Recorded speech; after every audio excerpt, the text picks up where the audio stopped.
খেতি খেতি খেতি তো তো হয় না আমার, খেতিগুলা সব নদীত গেছে, খেতি এখন নাই।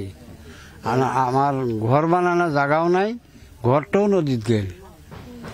মানে আমি এনে এখন মানুষ জায়গাত কোনোরকম আশ্রয় নিয়ে আছি, লাইনত থাকমু, তাও সরকারে মাথাবাড়িত জায়গা না দেয়, তা ক'ত যাম? তো মাটি কিনি নো, এই সুবিধাটা আমার নাই। মানে আপোনালোকৰ ধন টকা পইচা না, নাই নাই, আমাৰ একো নাই। মানে যেনে তেনে হ্যাঁ, যেনে তেনে পৰিয়ালটো আছে। এখন পৰিয়ালটো তো হাজিৰা কৰিয়ে খায়, 16টা পৰিয়াল, মানে গুৱাহাটীতে হাজিৰা কৰি খায়, 3টা বেটা।